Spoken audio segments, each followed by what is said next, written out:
to Anil 100% roasted rava வழங்கும் doctor on call powered by Cinthol original. ஒவ்வொரு நாளுமே ஒவ்வொரு துறையை சார்ந்த ஸ்பெஷலான டாக்டர்ஸை மீட் பண்ணிட்டு இருக்கோம். அந்த வகையில் இன்னைக்கு நம்ம மீட் பண்ண போற டாக்டர் யாருன்னு பார்த்தீங்கன்னா இன்ஃபெர்டிலிட்டி பத்தி பல விஷயத்தை நம்ம கூட டிஸ்கஸ் பண்ண போறாங்க. GBR ஃபெர்டிலிட்டி சென்டர்ல இருந்து இன்ஃபெர்டிலிட்டி ஸ்பெஷலிஸ்ட் டாக்டர் புவனேஸ்வரி வந்திருக்காங்க. அவங்க கிட்ட பேசலாம். Good morning doctor. ஒவ்வொரு தடவையுமே நீங்கள் வரும்போது இன்ஃபெர்டிலிட்டி அப்படின்ற டாபிக் எடுத்து அதில் ஒவ்வொரு விஷயமா டிஸ்கஸ் பண்ணிட்டு இருக்கோம். ஐவிஎஃப்ன்றது ஹையஸ்ட், எல்லாருமே ஐவிஎஃப் ட்ரீட்மெண்ட் எடுத்துக்கிட்டா கண்டிப்பாக சக்ஸஸ் ரேட் அதிகமாக இருக்கும்னு சொல்லி பேசிட்டு இருக்கோம். பட் ஐவிஎஃப் தாண்டி வேறு ஏதாவது ட்ரீட்மெண்ட் இருக்கா? இல்லைனா அந்த குறிப்பிட்ட ஏஜ்குள்ளே ஐவிஎஃப் எடுத்துக்கலனால கொஞ்சம் ஏஜ் தள்ளி போயிடுச்சுன்னா அதில் ஏதாவது சக்ஸஸ் ரேட் குறையறதுக்கான வாய்ப்புகள் இருக்கா? அதில் இருக்க டிஸ்கம்ஃபர்ட் என்ன? ஆமாம், ஏன்னா இப்போ ட்ரீட்மெண்ட்டுன்னு பேச ஆரம்பித்தாலே நமக்கு வந்து எல்லாருமே நம்ம மெடிக்கல் ட்ரீட்மெண்ட் பேசுகிறோம், ஐயூஐ பேசுகிறோம், லேப்ரோஸ்கோப்பியெல்லாம் பேசிகிட்ருக்கோம். அதையும் தாண்டி லாஸ்ட் ஆப்ஷன் அப்படிங்கிறதுன்னு கிடையாது. முன்னே வந்து ஐவிஎஃப் மட்டும்தான் லாஸ்ட் ஆப்ஷனாக இருந்தது. ஏன்னா 38 இயர்ஸ் முன்னாடி வந்து லூயி ப்ரவுனுக்கு வந்து ஃபஸ்ட்டு ஐவிஎஃப் தான் பண்ணாங்க. அது வந்து ஃபஸ்ட்டு ஸ்டெப்பாக இருந்தது. ஸோ டியூப் பிளாக் இருக்கிறவங்களுக்கு ஐவிஎஃப் மட்டும்தான் பண்ண முடியும் அப்படிங்கிறது. அதுவும் 20 இயர்ஸ் 25 இயர்ஸ் அந்த ஐவிஎஃப் தான் ப்ராக்டிஸ் பண்ணிகிட்ருந்தோம்.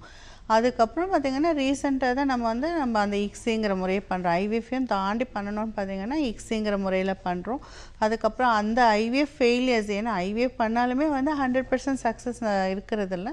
ஸோ அதுக்கு என்ன ரீசன்ஸாக நான் இன்வெஸ்டிகேட் பண்ண நிறைய ப்ரொசீஜர்ஸ் டெவலப் ஆகிட்டு வர்றது தான் வந்து அதுக்கடுத்து அந்த மெத்தட்ஸ், அந்த ஐவிஎஃப்லேயே எப்படியெல்லாம் ஆக்சசரிஸ் மாதிரி நம்ம வந்து கூட எந்த மாதிரியெல்லாம் ப்ரொசீஜர் பண்ணால் அந்த ஐவிஎஃப் சக்ஸஸ் இம்ப்ரூவ் பண்ண முடியும் அப்படிங்கிறது அந்த லேபில் ஏற்படுகிற மாற்றங்கள் தான் வந்து அடுத்தடுத்த ஸ்டெப் அப்படிங்கிறது. அதில் பார்த்திங்கன்னா இக்ஸி ஒன்று, இம்சி ஸ்பெர்ம் செலெக்ஷனில் நிறைய ப்ரொசீஜர்ஸ் ஆட் ஆகுது. அண்ட் இன்ஜெக்டிங் மெத்தடில் நிறைய ப்ராசஸ் வருது. அண்ட் எம்ப்ரியோ செலெக்ஷனில் ப்ராப்ளம்ஸ் இருக்கிறதெல்லாம் ஐடென்டிஃபை பண்ண முடியுது. And there are methods to diagnose ஏதாவது குறைபாடு இருக்கா, ப்ராப்ளம்ஸ் இருக்கா எம்ப்ரியோவில், அந்த மாதிரி ப்ராப்ளம்ஸை பிஜிடி பிஜிஎஸ் இந்த மாதிரி பண்ணுறோம். ஸோ இது எல்லாமே டிஃப்ரெண்ட் ஸ்டெப்பாகவும் எடுத்துக்கலாம். ஆர் டு இம்ப்ரூவ் ஐவிஎஃப் சக்ஸஸை வந்து இட்ஸ் ஆல் அடிஷ்னல் ப்ரொசீஜராகவும் நம்ம எடுத்துக்கலாம். ஸோ ஐவிஎஃப் தாண்டி அப்படிங்கிறத விட ஐவிஎஃப் வந்து இம்ப்ரூவ் பண்ணுறதுக்கான நிறைய ஸ்டெப்ஸும் இப்போ வந்து இருந்துகிட்ருக்கு. Okay, one more thing doctor, இப்போ ஐவிஎஃப் எடுத்துக்க வர பேஷண்ட்ஸ் எல்லாருமே ஜென்ரலாக நார்மலாக கர்ப்பம் தரிக்க முடியுமா அப்படின்ற ப்ராசஸில் நிறைய ஈடுபடுவாங்க. கொஞ்சம் டிலே ஆகிட்ட பிறகு தான் ஐவிஎஃப் ப்ரிஃபர் பண்ணுவாங்க. ஸோ உங்களுக்கு ஏஜும் அதிகமாகிட்டே வரும். கொஞ்சம் ஏஜ் அதிகமாகிட்ட பிறகு ஐவிஎஃப் எடுத்துக்கிறதுனால அதில் வர ஏதாவது டிஸ்அட்வான்டேஜஸ் இருக்கா? கண்டிப்பாக. ஏன்னா எந்த ட்ரீட்மெண்ட்டுமே ஐவிஎஃப்னு கிடையாது, எந்த ட்ரீட்மெண்ட்டுமே பியாண்ட் சர்டன் ஏஜ் வந்து definitely has a low success rate. அதனால தான் நம்ம சொல்கிறது சீக்கிரமாக பண்ணிக்கோங்க எந்த ட்ரீட்மெண்ட்டாக இருந்தாலும். ஸோ ஐவிஎஃப் அகெயின் என்னென்னா நம்ம வந்து ஒரு ஏஜுக்கு அப்புறம் பண்ணும்போது நமக்கு வந்து ஐவிஎஃப்க்கு தேவையான அளவுக்கு அந்த முட்டை அணுக்கள் வந்து அந்த கம்மியாக இருக்கும், அந்த எண்ணிக்கை வந்து ரொம்ப கம்மியாக இருக்கும். ஸோ ஐவிஎஃப் கான்செப்டே என்னென்னா நம்ம மல்டிபிள் எக்ஸ், நிறைய ஊசைட்ஸ் எடுக்கிறோம், அந்த எக்கை வெளியில் எடுக்கிறோம், அதுலேருந்து நம்ம செலக்ட் பண்ணுறோம். அந்த ரீசன் தட் இஸ் ஏன்னா நமக்கு அவங்களுக்கு போர் குவாலிட்டி எக்காக இருக்கும், இல்லை ஏதாவது டிஃபிகல்ட்டி இருக்கும், அதனால தான் நம்ம ஐவிஎஃப்ஏ போகிறோம். ஸோ அப்போ நமக்கு செலெக்ஷன் ப்ராசஸ்க்கு வந்து அட்வான்டேஜ் வேணும்னா நமக்கு நிறைய எக்ஸ் வேணும். ஸோ அந்த ரிசர்வ் கம்மியாகிடும் ஏஜ் ஆக. Plus additional complications like diabetes and hyper tension இந்த மாதிரி காம்ப்ளிகேஷன்ஸ் வந்துடுது. ஸோ ஆஃப்டர் 40 இயர்ஸ் பார்த்திங்கன்னா அவங்களுக்கு கொடுக்கப்படுற அந்த மெடிசன்ஸ் இன்ஜெக்ஷன்ஸ் எல்லாமே ஒரு சில பேருக்கு வந்து ரிஸ்க் இருக்குது. ஸோ கார்டியாக் ரிஸ்க்கையும் நம்ம ரூல் அவுட் பண்ணணும். ஸோ இந்த மாதிரி ஆடட் காம்ப்ளிகேஷன் வர்றதுனால அதுவும் ஒரு ரிஸ்க் இருக்குது. Plus embryo quality comparing to 25-30 இயர்ஸில் இருக்கிறவங்களுக்கும் 40 இயர்ஸ்க்கும் நிறைய டிஃப்ரென்ஸ் இருக்குது. ஸோ அதனால தான் அந்த ஏஜ் இஸ் வெரி இம்பார்ட்டன்ட். அந்த ஐவிஎஃப் பண்ணதுக்கப்புறமா படுத்திருக்கணும், அந்த ரெஸ்ட் எடுக்கும்போது அவங்களுக்கு அந்த பிளட் கிளாட் ஆகிறது, டிவிடி காம்ப்ளிகேஷன்ஸ் இருக்கும், அண்ட் டயபெட்டிஸ் வந்து இன்க்ரீஸ் ஆகும். ஸோ இந்த மாதிரி காம்ப்ளிகேஷன்ஸ் இருக்கிறதுனால சக்ஸஸும் கம்மியாக தான் இருக்கும். And again risk is there. So better வந்து 35க்குள்ளே நம்ம எதுவுமே கம்ப்ளீட் பண்ணோன்னா ஹையஸ்ட் சக்ஸஸ் இருக்கும். ஓகே, அண்ட் தென் ஏஜ் ஆயிட்ட பிறகு ஐவிஎஃப் ட்ரீட்மெண்ட் எடுக்கிறத பற்றி பேசிகிட்டு இருக்கோம். பட் ஒரு சிலர் வந்துட்டு சோஷியல் ஸ்டேட்டஸ்க்காக இல்லைனா ஃபேமிலியில் ஒரு டென்ஷனுக்காக வந்தோன்னே டாக்டர் எனக்கு வந்துட்டு குழந்தை இல்லை, உடனே எனக்கு குழந்தை வேணும் அப்படின்ற ஒரு ஸ்டேஜில் வருவாங்க. அவங்களுக்கு என்ன ட்ரீட்மெண்ட் நீங்கள் ப்ரிஃபர் பண்ணுவீங்க? ஆமாம், அந்த மாதிரியும் நிறைய பேர் இருக்காங்க. பார்த்திங்கன்னா நிறைய என்கிட்டே வந்து கேட்பாங்க, எனக்கு இதுக்கெல்லாம் டைம் இல்லை, எனக்கு வேஸ்ட் பண்ண முடியாது டாக்டர், எனக்கு உடனே வந்து எனக்கு வந்து ஐவிஎஃப் பண்ணிடுங்க அப்படின்னு சொல்லிட்டு. பட் ஆஸ் அ டாக்டர் வந்து நம்ம அவங்களுக்கு வந்து ஆன்சைட்டி இருக்கிறதுனால அவங்களுக்கு தே நீட் அ பேபி, அவ்வளோதான். பட் அவங்க நினச்சிறது ஐவிஎஃப் பண்ண வந்து உடனே வந்துடும் அப்படிங்கிறது. But definitely IVF has highest சக்ஸஸ்ன்னு வச்சுக்கோங்க. இருந்தாலுமே நம்ம வந்து எவாலுவேட் பண்ணணும் வெதர் ரியலி ஷி நீட்ஸ் ஐவிஎஃப்ஆ இல்லையா அப்படிங்கிறத தெரியணும். அந்த மாதிரி இண்டிகேஷன் இல்லாமறதை கண்டிப்பாக சஜஸ்ட் பண்ண மாட்டோம். ஏன்னா அவங்களுக்கு எப்போ தேவையோ அப்போ தான் அந்த ஐவிஎஃப் பண்ணணும். பட் ஒரு சில பேருக்கு என்னென்னா ஆல்ரெடி மேரேஜ்க்கு முன்னாடி ப்ராப்ளம்ஸ் இருந்திருக்கலாம், தெரிஞ்சிருக்கும். இல்லை இம்மீடியட்லி ஆஃப்டர் மேரேஜ் வந்து இன்வெஸ்டிகேட் பண்ணும்போது ஒருவேளை ஹஸ்பண்டுக்கு ஸ்பெர்ம்ஸ் இல்லாமல் இல்லாமல் இருந்திருக்கலாம், இல்லை இவங்களுக்கு வேறு ஏதாவது ப்ராப்ளம் இருக்கும் தெரிஞ்சிருக்கும். பட் அப்போ வந்து தே வில் கம். அவங்க இண்டிகேட்டடாக இருந்தால் எந்த ஏஜ்னாலும் நம்ம ஐவிஎஃப் பண்ணணும். ஓகே, இன்ஃபெர்டிலிட்டி பற்றி நிறைய விஷயங்கள் பேசிகிட்டு இருக்கோம். இதை பற்றி பேசுறதுக்காக இன்னொரு காலர் லைனில் காத்துட்டு இருக்காங்க, அவங்க கிட்ட பேசலாம். Good morning. Good morning, doctor on call. Hello, doctor பேசுங்க மேம். அப்படியாம்மா, முதல்ல உங்க பேரு, எங்கேருந்து கால் பண்றீங்கன்னு சொல்லுங்க. பிரியா சேலம்ல இருந்து பேசுறேன். அப்படியா பிரியா, ஓகே. டாக்டர் லைன்ல தான் இருக்காங்க, டாக்டர் கிட்ட தொடர்ந்து பேசலாமா? சொல்லுங்கம்மா பிரியா. மேம் இந்த 4 இயர்ஸ்ல பேபி இருக்கு மேம். ஓகேம்மா. இப்போ செகண்ட் பேபி வந்து ட்ரை பண்ணிட்டு இருந்தோம். ஆனா பேபி இன்னும் வந்து 2 இயர்ஸா ட்ரை பண்ணிட்டு இருக்க, பேபி இல்ல மேம். ஓகே. அவங்க வந்து வெளியில வந்து ஆர்மில இருக்காங்க, இந்தியன் ஆர்மில. சரி. அதான் ட்ரை பண்ணிட்டு இப்போ ஐவிஎஃப் அந்த மாதிரி ஏதாவது பண்ணிக்கலாமா அப்படின்னு கேட்கலாம். சரிம்மா, இப்போ 4 இயர்ஸில் வந்து நீங்கள் நடுவில் வந்து எதாவது கான்ட்ராசெப்ஷன் யூஸ் பண்ணீங்களா? குழந்தை பிறந்ததுன்னே ஏதாவது குழந்தை வேண்டாம் நான் கர்ப்பத்தடை ஏதாவது யூஸ் பண்ணீங்களாமா? ஆமா மேம், இல்ல கர்ப்பத்தடை எதுவும் யூஸ் பண்ணலங்க மேம். ஆனா ஒரு 2 டைம் அபார்ஷன் பண்ணோம். சரி, ஓகே. மற்றபடி வேற எதுவும் பண்ணலங்க மேம். சரிம்மா, அது வந்து இப்போ அது அந்த அபார்ஷனுக்கு அப்புறம் எத்தனை நாள் ஆகுதுமா? இப்போ 1 இயர் ஆயிடுச்சா? 2014ல அபார்ட் ஆயிடுச்சு மேம். இப்போ 2 இயர்ஸ் ஆக போகுது. இன்னும் நடுவில் எதுவும் இல்லை மேம். சரிம்மா, இப்போ வந்து உடனே ஐவிஎஃப் பண்ணணும்னு கண்டிப்பாக நான் சொல்ல மாட்டேன். ஏன்னா 2 டைம்ஸ் நீங்கள் வந்து கன்சீவ் ஆயிருந்திருக்கீங்க. இப்போ நீங்கள் வந்து எக்ஸ்ரே ஏதாவது எடுத்து பாருங்கள். ஏன்னா அந்த ஃப்ரீக்வன்சி அவர் வந்து ஆர்மியில் ஒர்க் பண்ணுறாருன்னு சொல்கிறீங்க, எந்த அளவுக்கு அவர் மந்த்லி இங்கே இருப்பாருன்னு சொல்ல முடியாது. நீங்கள் அதை பார்த்துக்கணும். 2வது வந்து ஏதாவது டியூப் ஏதாவது பிளாக் இருக்கா என்னன்னு பார்த்துக்கோங்க. எப்போவுமே செகண்ட் ப்ரெக்னென்சி வந்து கஷ்டமாக இருக்குன்னா ஒன்று டியூப்பில் இன்ஃபெக்ஷனாக இருக்கலாம், இல்லைன்னா இந்த மாதிரி அபார்ஷன் இல்லைன்னா சிசேரியன் பண்ணும்போது டியூப் அது ஒட்டி இருக்கும். ஸோ அந்த மாதிரி சுச்சுவேஷன் இருந்தால் எக்ஸ்ரேவோ லேப்ரோஸ்கோப்போ பார்த்துட்டு அது எல்லாமே ரிலீஸ் பண்ணிட்டீங்கன்னா, இல்லை டியூப் பிளாக் இருந்தால் எடுத்து விட்டோன்னா நார்மலாகவே கன்சீவ் ஆகலாமா. உங்களுக்கு ஐவிஎஃப் இப்போ தேவையில்லை. நன்றிம்மா கால் பண்ணதுக்கு. அடுத்த நேர்கிட்ட பேசலாம். Good morning, doctor on call. Hello. Hello, வணக்கம்மா. உங்க பேர் என்ன, எங்கேருந்து கால் பண்றீங்க? நாங்க சென்னையில இருந்து பேசுறோம். உங்க பேருமா? என் பேர் வைதேகி. அப்படியே அப்ப யாருக்காக கேட்க போறீங்க வைதேகி? எனக்காண்டி தான் கேட்க போறேன். ஓகே, உங்களோட ஏஜ் சொல்லிட்டு நீங்க டாக்டர் கிட்ட பேசலாம். டாக்டர் லைன்ல தான் இருக்காங்க. சரி, ஓகே. எனக்கு 4 இயர்ஸ் ஆயிடுச்சு. சொல்லுங்கம்மா வைதேகி, உங்கள் ஏஜ் என்னம்மா? என்னோட ஏஜ் 24, அவரோட ஏஜ் வந்து 27. சரிம்மா. 4 இயர்ஸ் ஆயிடுச்சு. ஆனா வந்து நாங்க மாத்திரை மூலம் இது பண்ணோம், அதுக்கு எதுக்குமே நிக்கவே இல்லை. சரிம்மா. கடைசி ஐஓ பண்ணோம். ஐயோஐயா? ஆமா, ஐஓ பண்ணி ஆனா நின்றுச்சு. ஓகே. நின்று 3 மாசத்துல வளர்ச்சி இல்லைன்னு சொல்லிட்டு அபார்ஷன் ஆயிடுச்சு. ஓகே. அதுக்கப்புறம் 5 மாசத்துக்கு வேணாம்னு சொல்லியிருந்தாங்க. சரிம்மா. அதுக்கப்புறம் ட்ரீட்மெண்ட் எடுத்து போயில ஒரு பிளட் டெஸ்ட் எடுக்க சொன்னாங்க, ஏஎம் கட்சுன்னு. ஓகே. அந்த டெஸ்ட்ல வந்து 14.5 மில்லியன் அதிகமா இருக்குது. ஓகே. உங்களுக்கு நீர் கட்டி இருக்குன்னு சொல்லியிருக்காங்களா? பிசிஓ இருக்குன்னு சொல்லியிருக்காங்களா? நீர் கட்டி தான் இருக்குன்னு சொல்லியிருக்காங்க. அது வந்து இப்போ ஓட்ஸ் மூலம் ஆப்ரேஷன் பண்ணிடலாம் அப்படின்னு சொல்லியிருக்காங்க. என்னம்மா? இல்ல, நீர் கட்டியை வந்து இது பண்ணிடலாம், மாத்திரை மூலம் வேண்டாம், ஆப்ரேஷன் பண்ணிடலாம் அப்படின்னு இருக்காங்க. சரிம்மா. அது இப்போ எப்படிங்க மேடம்? ஓகே. ஸோ உங்களுக்கு வந்துட்டு 4 வருஷமாக இதை ட்ரை பண்ணாலுமே வந்து ஓவுலேஷன் தான் ப்ராப்ளம் இருக்கும்மா. முட்டை வெளியில் ஆன் டைம் வர்றதில்லை, அதுதான் உங்களுக்கு மேஜர் ப்ராப்ளம். ஏன்னா நீங்கள் சொன்னதை பார்த்தா மற்ற ஹஸ்பண்டுக்கு எல்லாம் நார்மலாக இருக்கும்னு நினைக்கிறேன். ஏன்னா ஐயூஐ பண்ணும்போது வந்து சம்டைம் கன்சீவ் ஆயிருந்திருக்கீங்க, பட் அபார்ஷன் ஆனதுக்கு ரீசன் வந்து இதே ரீசனாக தான் இருக்கலாம். ஏன்னா நீர் கட்டி இருக்கிறதுனால உங்களுக்கு ஹார்மோன்ஸ் வந்து ப்ராப்ளம்ஸ் இருக்கும், அந்த சப்போர்ட் கரெக்டாக இல்லைன்னா கூட உங்களுக்கு அபார்ஷன் ஆகும். பட் அந்த ஒரு இது ஆனதுக்காக நீங்கள் பயப்பட தேவையில்லை, திரும்ப நீங்கள் ட்ரை பண்ணலாம். அண்ட் பிசிஓ ட்ரீட்மெண்ட் நீங்கள் சொன்னது வந்து பிசிஓக்கு வந்து கண்டிப்பாக 16 AMH வந்து அந்த டெஸ்ட் ரொம்ப ஹையாக இருக்குது. அது இருந்தாலே உங்களுக்கு பிசிஓ அதாவது நீர்க்கட்டி வந்து கண்ட்ரோல் இல்லாமல் இருக்குது அப்படிங்கிறது தான். அதனால் ஃபஸ்ட்டு நீங்கள் வந்து ஒரு டைம் கேப் எடுத்துகிட்டு ஒரு 2 months 3 months ஃபுல்லாக அந்த டயட் கான்சன்ட்ரேட் பண்ணுங்கள், வெயிட் முடிஞ்சால் ரெடியூஸ் பண்ணுங்கள், அண்ட் எக்ஸசைஸ் பண்ணுங்கள். இது பண்ணி அந்த AMH லெவல் வந்து கொண்டு வரணும், கம்மியாக்கணும். கொஞ்சமாவது கம்மியானால் தான் எந்த ட்ரீட்மெண்ட் பண்ணாலுமே காம்ப்ளிகேஷன்ஸ் இல்லாமல் இருக்கும். ஏன்னா இல்லைன்னா ஹைப்பர் ஸ்டிமுலேஷன் நிறைய சான்சஸ் இருக்குது உங்களுக்கு. அதே மாதிரி LH அதிகமாக இருக்கும், அந்த ஹார்மோன் அதிகமாக இருந்தால் கன்சீவ் ஆகிறதும் லேட் ஆகும், இல்லைன்னா மிஸ்கேரேஜ் ரேட்டும் அதிகமாக இருக்கும்மா. அதனால் நீங்கள் வந்து நார்மலாக கொஞ்சம் எக்ஸசைஸ், வாக்கிங் இது கொஞ்சம் நிறைய கான்சன்ட்ரேட் பண்ணுங்கள், அதுக்கப்புறம் மறுபடியும் ட்ரீட்மெண்ட் போகலாம். ஓகே, நன்றிம்மா கால் பண்ணதுக்கு. ட்ரீட்மெண்ட் போகிறதுக்கு முன்னாடி நீங்கள் ஜென்ரல் லைஃப் ஸ்டைல் மாடிஃபிகேஷன் கொண்டு வந்து உங்கள் வெயிட் லாஸ் முக்கியமான விஷயம் டாக்டர் சொல்லியிருக்காங்க. அடுத்த நேர்கிட்ட பேசலாம். Good morning. ஹலோ, வணக்கம்மா. உங்கள் பேர் என்ன, எங்கேருந்து கால் பண்ணியிருக்கீங்க? ராமநாதபுரம் மாவட்டத்துல நந்தினி பேசுறீங்க. அப்படியா நந்தினி, இப்போ யாருக்காக கேட்க போறீங்க நந்தினி? எனக்காக தான். ஓகே, உங்களோட ஏஜ் சொல்லிட்டு நீங்க டாக்டர் கிட்ட தொடர்ந்து பேசலாம். டாக்டர் புவனேஸ்வரி லைன்ல இருக்காங்க. ஏஜ் 21ங்க.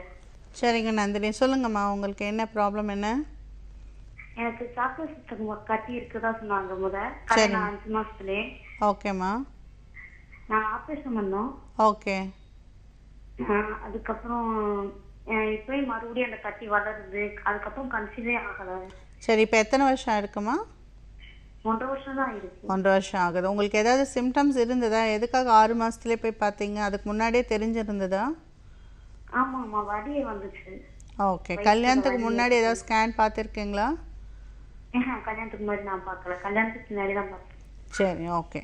ஸோ ஒன்றும் இல்லை, சாக்லேட் சிஸ்ட் அப்படிங்கிறது இட்ஸ் காமன் நவடேஸ். இப்போ வந்து அதிகமாக நிறைய பேருக்கு இருக்குது. பட் அவங்க சொன்ன மாதிரி அது வந்து கண்டிப்பாக வந்து பெயின் சிம்டம்ஸும் நிறைய பேருக்கு இருக்கும். அண்ட் டிஸ்பேரோனியா மெயினாக அந்த மேரேஜ் அண்ட் இம்மீடியட்டாக கொஞ்சம் ஃபியூ மந்த்ஸ்லேயே அவங்களுக்கு அந்த உடலுறவு கொள்ளும் போதே நமக்கு அந்த பெயின் டிஸ்பேரோனியா அப்படிங்கிறது அந்த பெயின் இருக்கும், அவங்களுக்கு வெஜினாவில் வந்து பெயின் இருக்கும். ஸோ அந்த ரீசனுக்காக தான் நிறைய பேர் டாக்டரை அப்ரோச் பண்ணுவாங்க. ஒரு சில பேருக்கு வந்து அந்த டூரேஷன் டசன்ட் மேட்டர். அவங்களுக்கு சாக்லேட் சிஸ்ட் இருக்குது அப்படின்னாலே இம்மீடியட்டாக ட்ரீட்மெண்ட் போக வேண்டியிருக்கும். நீங்கள் ஏஜ் கம்மியாக இருந்தாலும் 21 இயர்ஸ் தான், டூரேஷன் கம்மியாக இருந்தாலும் பட் நீங்கள் இம்மீடியட்டாக ட்ரீட்மெண்ட் போகணும். சாக்லேட் சிஸ்ட் ஒரு முறை சர்ஜரி பண்ணி கரெக்டாக கிளியர் பண்ணியிருந்தாங்கன்னா இவ்வளோ சீக்கிரம் வரக்கூடாது. அதுக்கு 20% அதுக்கு வந்து ரெக்கரன்ஸ் ரேட் இருக்குது. இருந்தாலுமே வந்து அது கிளியரன்ஸ் வந்து கொஞ்சம் நல்ல பிளேஸில் போயிட்டு நல்லா கம்ப்ளீட்டாக கிளியரன்ஸ் கொடுத்தா தான் நமக்கு வந்து அந்த டூரேஷன் நமக்கு திரும்ப வர்றதை வந்து தடுக்க முடியும். ஸோ ஒன்ஸ் சர்ஜரி பண்ணி கிளியர் பண்ணியிருந்தாங்கன்னா நீங்கள் கொஞ்சம் இமீடியட்டாக ஐயுஐயோ இல்லை டியூப்ஸ் நல்லா இருந்தால் ஐயுஐ போகலாம். அப்படி இல்லைன்னா ஐவிஎஃப் போகிறது பெட்டர்மா. ஏன்னா இந்த ஒரு கண்டிஷன் மட்டும் நம்ம வெயிட் பண்ண இல்லை மெடிசன்ஸோ இன்ஜெக்ஷன்ஸோ சிம்பிளாக ட்ரீட்மெண்ட் கொடுக்கும்போது அந்த சிஸ்டம் திரும்ப வந்துகிட்டே இருக்கும். கொஞ்சம் கேர்ஃபுல்லாக இருக்கணும். அண்ட் சர்ஜரி நெக்ஸ்ட் டைம் அது மறுபடியும் சிஸ்ட் இருக்குது போகணுன்னா கொஞ்சம் பார்த்து பண்ணிக்கிறது பெட்டர். ஓகே, நன்றிம்மா கால் பண்ணதுக்கு. அடுத்த நேர்கிட்ட பேசுறதுக்கு ஒரு சின்ன பிரேக் எடுத்துக்கலாம். இந்த அனில் 100% ரோஸ்டட் ரவா வழங்கும் doctor on call powered by Cinthol original.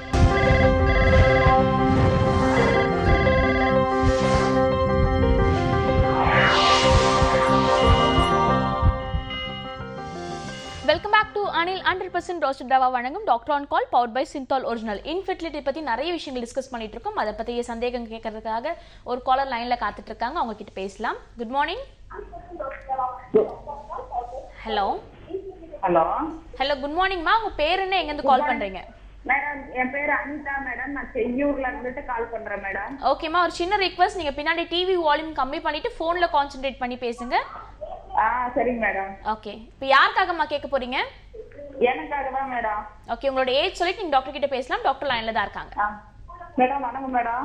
வணக்கம்மா, சொல்லுங்க மேடம். எனக்கு 33 வயசு ஆகுது மேடம். ஓகேம்மா. 3 பசங்க இருக்கிறாங்க. பீரியட்ஸே ரெகுலரா இல்ல மேடம். ஒரு 5 இயர்ஸ் இருந்து பீரியட்ஸே ரெகுலரா இருக்காது மேடம். ஏதாவது போயிட்டு ஹாஸ்பிட்டல் போய் டேப்லெட் எடுத்தாதான் வரும் மேடம். ஓகேம்மா. அப்படியே நான் தள்ளி போந்தாலும் இந்த வாட்டி 9 மாசமா பீரியட்ஸே வரல மேடம். சரிங்க. அதுக்கப்புறம் டாக்டர்கிட்ட போயிட்டு நான் ஸ்கேன் பண்ணதுல சின்ன சின்ன நீர் கட்டி மாதிரி கொப்பளங்க இருக்குது. அதனால நீங்க பீரியட்ஸ் வந்து இப்ப கஷ்டமே வர்றதுக்கு மெப்ரைட்னு ஒரு டேப்லெட் கொடுத்தாங்க மேடம். சரிம்மா. அது போட்டிருக்கிறேன். அது ரெகுலரா வரணும்னாக்கா மாலை எண்ணெய்னு ஒரு டேப்லெட் 21 நாளைக்கு போட்டுட்டு அதுக்கப்புறம் வாங்க அப்படின்னு சொல்லியிருக்காங்க மேடம். மாலை எண்ணெய் போட்டாவே எனக்கு ரெகுலரா வருங்களா மேடம்? உங்க வெயிட் எவ்வளோ இருக்குமா? எடை எவ்வளோ இருக்கீங்க? 71 மேடம். ஓகே. ஸோ அது ரெகுலராக வருமா? பட் இதுக்கு என்னென்னா நீங்கள் சொல்கிறது நீர் கட்டி தான். உங்களுக்கு வந்து ப்ரெக்னென்சி இஸ் நாட் இது வந்து ப்ராப்ளம் கிடையாது. உங்களுக்கு அந்த ரெகுலராக வரணும் அப்படின்னு நினச்சிங்கன்னா கண்டிப்பாக அந்த மாலாயன் அந்த மாதிரி இது சைக்கிளிக்கல் அதாவது 21 நாளுக்கு ஒரு அந்த மாத்திரை போட்டுகிட்டே இருக்கணும். அது எல்லாமே கர்ப்பத்தடை மாத்திரை தான். அதனால் ஒன்றும் ப்ராப்ளம் கிடையாது, போட்டுக்கலாம் உங்களுக்கு. பட் அதுக்கு முன்னாடி வந்து உங்களுக்கு நீர் கட்டி தானே ஸ்கேனில் பார்த்தா கூட ஒரு பிளட் டெஸ்ட் எடுத்து பாருங்கள். ஒரு சில பேருக்கு வந்து 33, 35 வந்து அந்த சைக்கிள் நிற்க ஆரம்பிக்கும். POF அப்படிங்கிறது ப்ரிமேச்சூராக மெனோபாஸ் ஆகலாம். ஸோ அதனால் அந்த ரிசர்வ் ஏதாவது கம்மியாக இருக்கா, அதனால் அப்படி தெரியுதான்னு பார்த்துக்கோங்க. ஏன்னா 9 மந்த்ஸ் எல்லாம் வராமல் இருக்கான்னா நம்ம கண்டிப்பாக அந்த டெஸ்ட் எடுத்து பார்த்துட்டு நமக்கு ஹார்மோன் டெஸ்ட் எடுத்து பார்க்கணும். பார்த்துட்டு அதில் டிசைட் பண்ணிக்கலாம் உங்களுக்கு என்ன ப்ராப்ளம். இந்த நீர் கட்டி தானா இல்லை வந்து உங்களுக்கு முன்னாடியே வந்து மெனோபாஸ் ஆகுதா அப்படிங்கிறத கண்டுபிடிச்சிக்கோங்க. ஸோ அதுக்கேற்ற மாதிரி டேப்லெட்ஸ் போடலாம். எதுவாக இருந்தாலும் இந்த நீங்கள் அவங்க டாக்டர் சொல்லியிருக்கிற அந்த மருந்தே நீங்கள் எடுத்துக்கலாம். ஆனால் மந்த்லி கரெக்டாக எடுக்கணும், ஆன் டைம் எடுக்கணும், மிஸ் பண்ணாமல் எடுக்கணும். ஸோ அது ஃபாலோ பண்ணிக்கோங்க. அண்ட் போன் ஸ்ட்ரென்த்துக்கு எல்லாத்துக்குமே டேப்லெட் எடுத்துக்கணும் நீங்கள். ஓகே, நன்றிம்மா கால் பண்ணதுக்கு. அடுத்த நேர்கிட்ட பேசலாம். Good morning. ஹலோ ஹலோ, வணக்கம்மா. உங்க பேர் என்ன, எங்கேருந்து கால் பண்றீங்க? ஹலோ மேடம், நான் தீபா பேசுறேன், சென்னையில இருந்து பேசுறேன். அப்படியா தீபா, இப்போ யாருக்கா கேட்டு தெரிஞ்சுக்க போறீங்க தீபா? எனக்கு தான். ஓகே, உங்களோட ஏஜ் சொல்லிட்டு நீங்க தொடர்ந்து பேசலாம். டாக்டர் லைன்ல தான் இருக்காங்க. 25. ஓகே, தொடர்ந்து பேசலாம் தீபா. சொல்லுங்க Deepa. Hello, good morning madam. Good மார்னிங்மா. மேடம், எனக்கு வந்து மேரேஜ் ஆகி 5 months ஆகுது. ஓகே. எனக்கு மேரேஜுக்கு முன்னாடியே வந்து irregular periods இருந்தது. நான் பண்ணப்ப எனக்கு PCOD இருக்கு அப்படின்னு சொல்லி சொன்னாங்க. சரிம்மா. இப்போ ஓகே சொல்லிட்டு பிசிஓடிக்கு 6 months டேப்லெட் எடுத்துக்கிட்டேன். நான் எடுத்துட்டதுக்கு அப்புறம் மேரேஜ் ஆயிடுச்சு. இப்போ மேரேஜ் ஆனதுக்கு அப்புறம் irregular periods இருந்தது. சரி சொல்லிட்டு ஹாஸ்பிட்டல் போயிட்டு காமிச்சப்போ என்ன சொன்னாங்கன்னா, இப்போதைக்கு வரதுக்கு டேப்லெட்டும் ப்ளஸ் 6 monthsக்கு பீரியட் வந்து 15th டேல இருந்து டஃபஸ்டான்னு சொல்லிட்டு ஒரு டேப்லெட்டும் கொடுத்துருந்தாங்க மேடம். சரிம்மா. இப்போதைக்கு இப்பதான் 5 months ஆகிருக்கு அப்படின்றதுனால 6 monthsக்கு ரெகுலரா வரட்டும், அதுக்கப்புறம் பாத்துக்கலாம் அப்படின்னு சொல்லிட்டாங்க மேடம். இப்போ போட்டு 1 month பீரியட் வந்துருச்சு. இப்போ இந்த மந்த் 12 பீரியட் வரவிட்டு ஒரு 4 days தள்ளி இருக்கு மேம். இது வந்து பிரெக்னன்சியா இருக்குமா இல்ல ஆல்ரெடி எப்பவும் தள்ளி இருக்க மாதிரி இருக்குமா, அது ஏதாச்சும் ட்ரீட்மெண்ட் எடுக்கலாமான்னு கொஞ்சம் சொல்லுங்க மேடம். ஓகேம்மா. கண்டிப்பாக இந்த மாதிரி வந்து முன்னாடியே உங்களுக்கு தெரிஞ்சிருக்கிறதுனால அந்த நீர்க்கட்டி வந்து கண்டிப்பாக கண்ட்ரோலில் வைக்கணும். நான் சொன்ன மாதிரி ஃபஸ்ட்டு வந்து concentrate on diet and exercise, அது ரெண்டும் பண்ணுங்கள். ஏன்னா எங்களோட ஜிபிஎஃப் ஃபர்டிலிட்டி சென்டரில் பார்த்தீங்கன்னா மோஸ்ட் ஆஃப் த கேர்ள்ஸ் வந்து அந்த பிஃபோர் மேரேஜ் கவுன்சிலிங் வருவாங்க.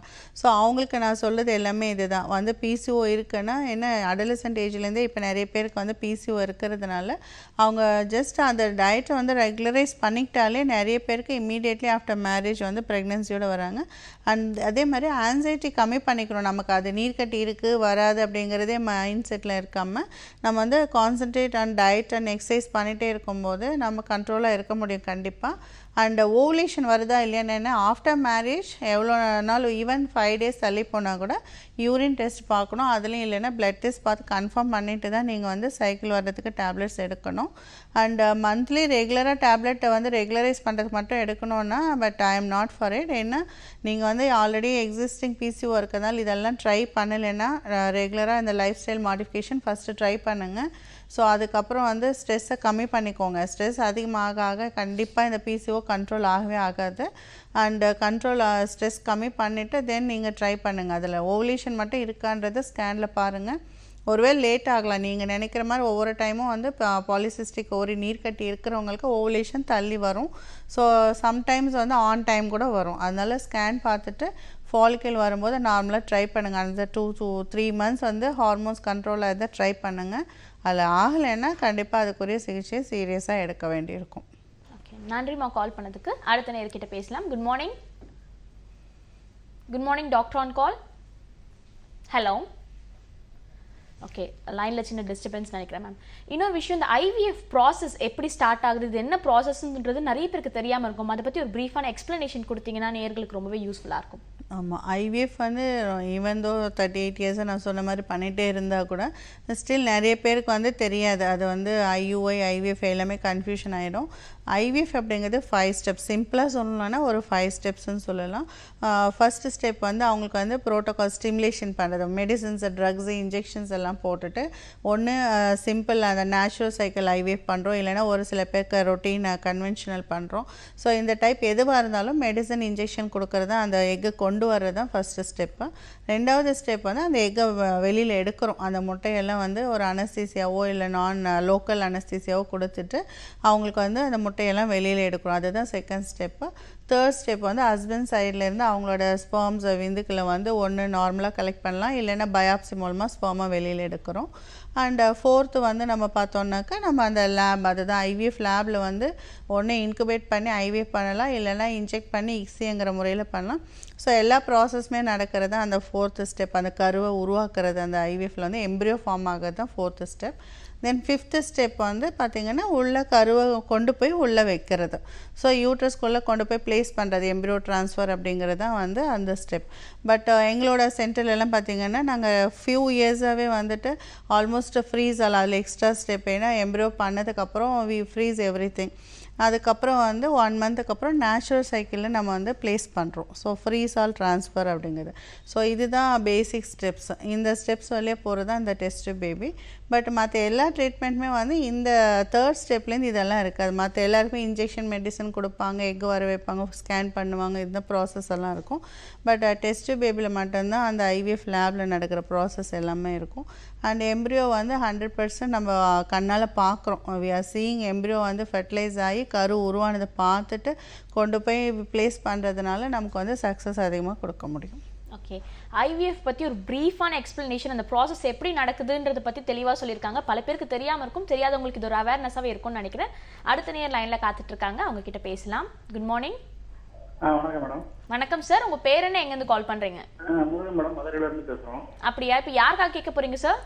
என் ஒய்ஃப் தான் மேடம். ஓகே, அவங்களோட ஏஜ் சொல்லிட்டு நீங்கள் தொடர்ந்து பேசலாம். டாக்டர் லைனில் தான் இருக்காங்க. ஓகே, வணக்கம் மேடம். வணக்கம், சொல்லப்பா. ஏஜ் வந்து 24 மேடம் என் ஒய்ஃபுக்கு. ஓகே. இப்போ மேரேஜ் ஆகி 1.5 year ஆச்சு. ஓகே. அவங்களுக்கு ஃபர்ஸ்ட் மேரேஜ் ஆகி ஒரு 3 மாசத்துல பீரியட் வரவே இல்லை. அப்புறம் ஹலோ ஹலோ, லைன் டிஸ்டர்பன்ஸ் இருந்தனால கால் கட் ஆயிடுச்சு. அவங்க சொல்ல வந்து கொஸ்டின் ஃபுல்லாக கம்ப்ளீட் பண்ணல. அடுத்த நேர் லைனில் இருக்காங்களான்னு பார்ப்போம். ஹலோ. இல்லை, அவங்க கேட்டிருக்க கேள்வி வந்துட்டு பாதி சொன்னாங்க 3 months பீரியட்ஸ் வரல அப்படின்னு சொல்லிட்டு. 3 months பீரியட்ஸ் வரல அப்படின்னா கண்டிப்பாக டாக்டர் போய் அணுக வேண்டியது ஒரு முக்கியமான விஷயம் இல்லை? கண்டிப்பாக மேரேஜ் ஆன உடனே எந்த பீரியடாக இருந்தாலும் தள்ளி, அதுவும் 3 months வரலைன்னா கண்டிப்பாக போய் பார்க்கணும். அதை நிறைய நமக்கே தெரியும், கால் பண்ணுறதுலேருந்தே வந்து ஒன்று நீர் கட்டி இருந்திருக்கலாம், இல்லைன்னா சம்டைம்ஸ் என்னென்னா இந்த ஒரு சில பேருக்கு வந்து pregnancy first and foremost thing வந்து ப்ரெக்னென்சி தான். ப்ரெக்னென்சி ரூல் அவுட் பண்ணி ஆகணும். அண்ட் டிலேட் ப்ரெக்னென்சியாக கூட இருந்திருக்கலாம். ஒரு சில பேர் பார்த்திங்கன்னா வரும்போது சொல்லுவாங்க, மேடம் நான் 2 weeks முன்னாடி தான் பார்த்தேன், நெகட்டிவாக தான் இருந்தது. அப்படி சொல்லவே முடியாது. ஏன்னா தேவோட ஓவலேட்டடு பின்னாடி கூட ஓவலேட் ஆகிருந்துருக்கலாம். அதனால் எவ்ரி டைம் நம்ம வந்து டில் அந்த பீரியட்ஸ் வர வரைக்கும் நம்ம டவுட் இல்லாமல் ப்ரெக்னென்சி டெஸ்ட் பார்த்துட்டே இருக்கணும். ஸோ இன்னொரு ரீசன் என்னென்னா தள்ளி போகிறதுக்கு இந்த நீர்க்கட்டி மட்டுமே கிடையாது. சம்டைம் நார்மலாக ஓவலேட் ஆயிருந்திருப்பாங்க, எக்கு வந்திருக்கும், வெடிச்சிருக்கும், அந்த இது வந்து சிஸ்ட் மாதிரி மாறி இருக்கும், அதாவது பெருசாக இருக்கும். நீர் கோத்துட்டு ஒரு 3 centimeterலேருந்து 8 centimeter வரைக்கும் அதிகமாக பெருசாகிட்டு ஒரு பலூன் மாதிரி இருக்கும், அந்த அளவுக்கு பெருசாகிடும். ஸோ அந்த நாள் இருந்தாலும் வந்து ஒரு சில பேருக்கு சைக்கிள் வராது. அதனால் கண்டிப்பாக ஒரு ஸ்கேன் பார்த்தா தான் தெரியும். எல்லாருமே நீர்க்கட்டி ஜென்ரலாக இருக்கிறதால அப்படின்னு நினைக்காம நம்ம போய் ஒரு ஸ்கேன் பார்க்கும்போது தான் தெரியும் அந்த மாதிரி ஃபங்க்ஷனல் சிஸ்ட் அப்படிங்கிறது. அந்த மாதிரி சிஸ்ட் இருந்ததுன்னா அதுக்கு வந்து ஒரு 3 months ட்ரீட்மெண்ட்டோ இல்லை வெயிட் பண்ணணுமா என்னன்றது சைஸை பொறுத்து நம்ம டிசைட் பண்ணலாம். பார்த்துட்டு அதுக்கப்புறம் வெயிட் பண்ணுறது பெட்டர். ஓகே. ஸோ 3 months அப்படின்னு வரலைனாலே கண்டிப்பாக ஒரு ஸ்கேன் பார்த்துட்டு ஒரு கைனக் ஒப்பீனியன் வாங்குறது பெட்டர். அவங்க கால் கட் ஆயிருந்தாலும் அவங்களுக்கான பதில் போய் சேர்ந்துருக்கும்னு நினைக்கிறேன். டாக்டர், இந்த 1/2 hour ஃபுல்லாக பார்த்தீங்கன்னா IVF ட்ரீட்மெண்ட் பற்றி ஒரு ப்ரீஃபான எக்ஸ்ப்ளனேஷன் கொடுத்தீங்க. குறிப்பிட்ட ஏஜ்குள்ளே எடுத்துக்கிறது நல்ல விஷயம், இதுதான் அதுக்கான ப்ராசஸ்ன்னு சொல்லிட்டு ஒரு தெளிவாக எல்லாருக்கும் புரிகிற மாதிரி சொல்லியிருக்கீங்க doctor. Thank you so much for coming. Thank you. Okay, இந்த அரை மணி நேரம் ஃபுல்லாக IVF பற்றி நிறைய விஷயங்கள் டிஸ்கஸ் பண்ணோம். அடுத்த அரை மணி நேரமும் இன்ஃபெர்டிலிட்டி பற்றி தான் பேச போகிறோம். அதை பற்றி பேசுறதுக்காக டாக்டர் மாலாராஜ் வந்திருக்காங்க. அவங்க கிட்ட பேசுறதுக்கு ஒரு சின்ன பிரேக் எடுத்துக்கலாம். இது அனில் 100% ரோஸ்டட் ரவா வழங்கும் doctor on call powered by Cinthol original.